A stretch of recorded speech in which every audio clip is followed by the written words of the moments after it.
La Jeune Chambre internationale Bénin était à sa 32e convention nationale les 13, 14, 15, 16, 17 octobre 2021 à Pobet. Ce grand rassemblement a connu la réalisation de plusieurs activités d'impact social et communautaire, des formations en ligne comme en présentiel, des dons de masques, dépistage de cancer du col de l'utérus, dons de sang, matchs de football et bien d'autres, le renouvellement des instances dirigeantes. Et tout ceci sous le leadership du président national, Juste Wilfried Arwandjinou, et organisé par la Jeune Chambre internationale Abomey Calavi Elite, présidée par l'ami Eric Ressou, dont le directeur de ce projet est Florentin Zizinoui. Yezida Aminou, présidente nationale 2020 et président du comité de candidature, revient sur les différentes étapes du processus électoral. Le comité de candidature, c'est l'institution qui dirige le processus électoral à la Jeune Chambre internationale. Le comité a été installé le 10 août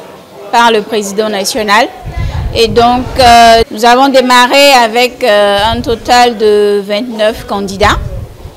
On a présenté à l'Assemblée générale 23 candidats et au sorti de cette Assemblée générale élective, nous avons 20 officiers nationaux qui ont été élus.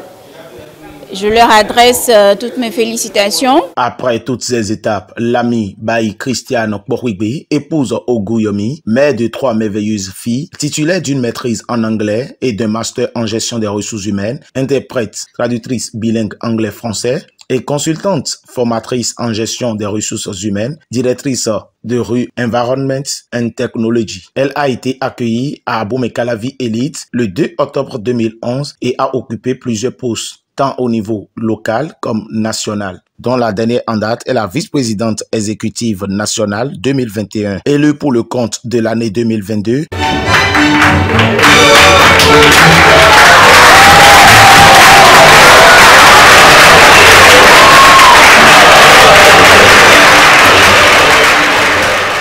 Plusieurs sont les actions qu'elle compte mener pour davantage révéler la Jeune Chambre internationale afin de pérenniser son investissement.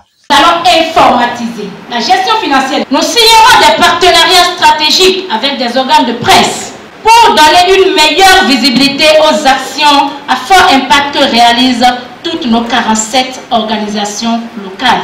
Nos investissements se diversifieront afin d'accroître l'éducation, formation des jeunes au leadership et à la citoyenneté active, disponible pour toute la population béninoise. L'une de nos priorités sur cet axe est de relancer et de financer le processus d'acquisition d'un site pour abriter le propre siège de la Jeune Chambre internationale Bénin entièrement construit avant fin 2025.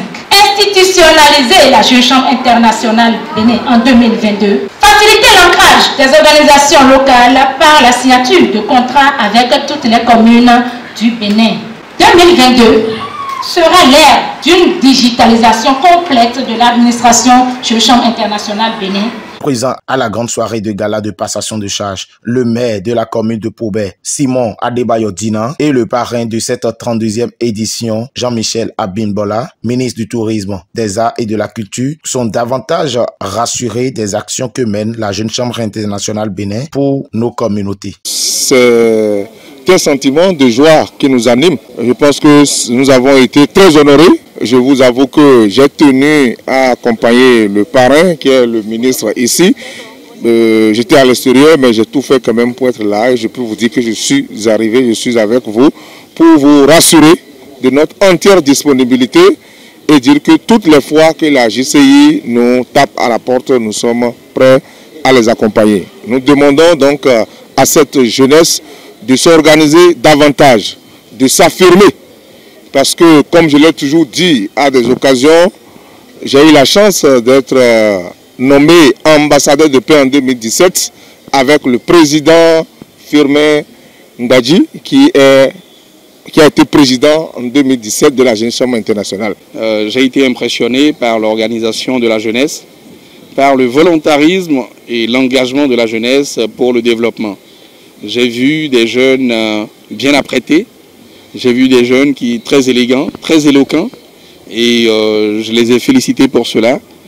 C'est vrai qu'ils souhaitent constituer une élite, mais si cette élite pouvait, disons, impacter l'ensemble des couches sociale de notre pays, ce serait très bien. C'est une élite en termes d'ambition. Ce n'est pas une élite en termes de naissance. Donc je pense que c'est une très bonne chose que toute la jeunesse ambitionne de venir à la Jeune Chambre, toute la jeunesse qui le peut. Et je voudrais les encourager pour cela. C'est une jeunesse qui œuvre auprès des communautés. Notons que cette convention a pris fin dans une ambiance bon enfant.